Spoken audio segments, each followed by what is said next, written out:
Hey everybody, it's Shane. I'm here to talk about money again. Today what I would like to talk about is short-term rentals specifically. So short-term rentals are great. You know, you're going to hear people on this platform and other platforms say the short-term rentals are dead and you can't make money off short-term rentals. The market's saturated. The laws are changing. Yeah, there's a lot of truth in those things, but it's very market dependent. And there are some advantages you get from short-term rentals that you don't get from any other type of rental. So first, let's just talk about the viability of short-term rentals.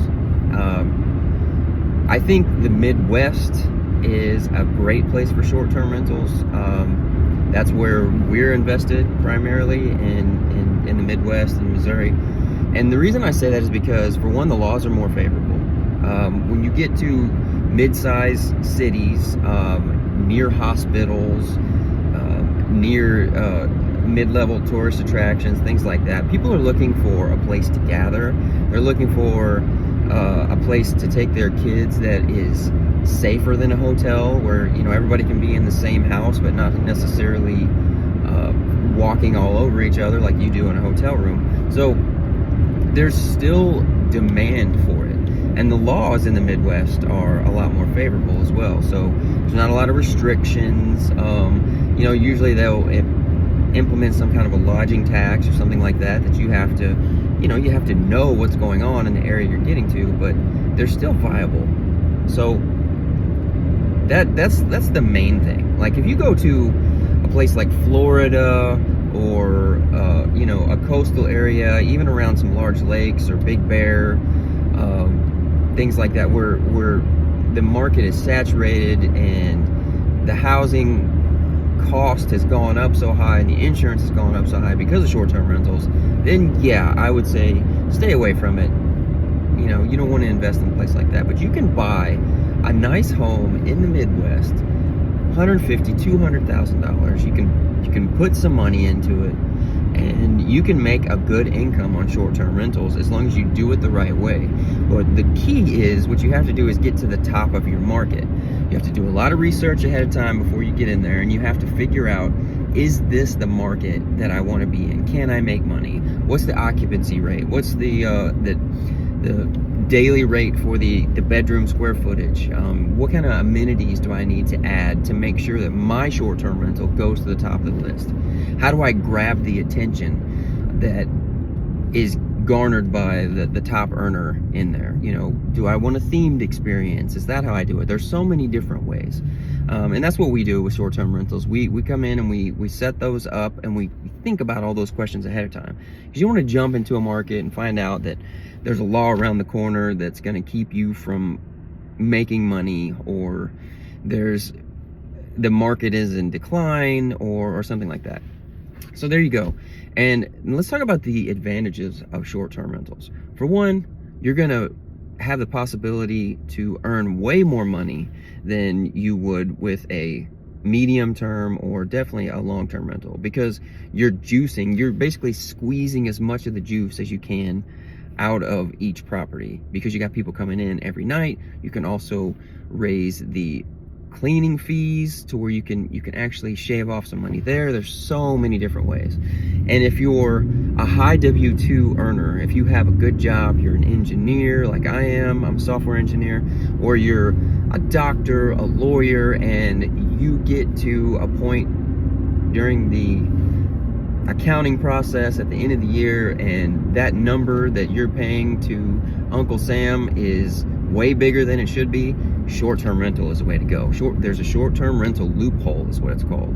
And if your wife's not a real estate agent, you're not a real estate agent, the only way to deduct passive losses from your active income is through a short-term rental. So with a short-term rental, you can do what's called depreciation. And so all these properties depreciate at a set schedule with the IRS. So I think it's like 27 and a half years. So say you buy something for $200,000. They say at the end of that 27 and a half years, it's depreciated all the way down. So each year you can take that depreciation on a short-term rental and you can apply it to your W-2 taxes for a large deduction. And even more than that, you can take the deduction up front. You can front load that deduction. So what I mean by that is you can do what's called a cost segregation analysis. So a cost segregation analysis, someone comes in, they do a full report of your cabinets, your appliances, and all the things that aren't necessarily considered the real estate, but that also depreciate. So those things depreciate on a different schedule, sometimes 5, sometimes 10 years, and you can take all of that depreciation, you can front load it the first year that you buy a short-term rental, and you can deduct that off of your taxes. So you could have potentially, depending on the property that you bought, you know, upwards of $100,000 deduction. And there's also bonus depreciation that it's yet to be determined from the federal government this year if it's gonna, currently it's 60%. So you can take whatever you can deduct, add 60% bonus on top of that to juice that number even more. Because that's the name of the game. That's why real estate is so awesome, is because you can make money has way less tax obligations than anything else, especially, you know, your W-2 job. You're not going to get rich working a W-2. No, it's necessary. You need it. I love my job. I'm not getting rid of my job for anything. I'm going to keep it. But at the same time, I don't want to be paying all these taxes. I pay a lot of taxes, and I don't get a lot of benefit out of these taxes. So now, if you like paying taxes, that's fine. So back to the short-term rentals. So you see what I'm saying with the short-term rentals. You can get in there, you can self-manage, which the software makes it so easy to automate all your systems to where you don't have to do much with these short-term rentals. You just have to keep them going. Let the software do what it does. It can answer the tenant messages.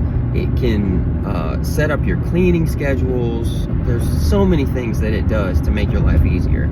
It coordinates all 3 platforms. You can have Airbnb, Booking.com, VRBO, all those things working together and coordinated, and you don't even have to think about it. You pay a flat fee every month, you set everything up, and you forget about it.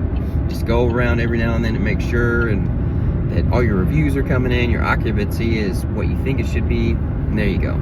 So short-term rentals are not dead. Short-term rentals are far from dead. You gotta have the right market, the right property, the right systems, and you definitely have to set it up in a way to go to the top of your market. You do those things, you can be successful. You can have a small tax burden, and you can make good money to supplement your regular job. Okay guys, there's short-term rentals.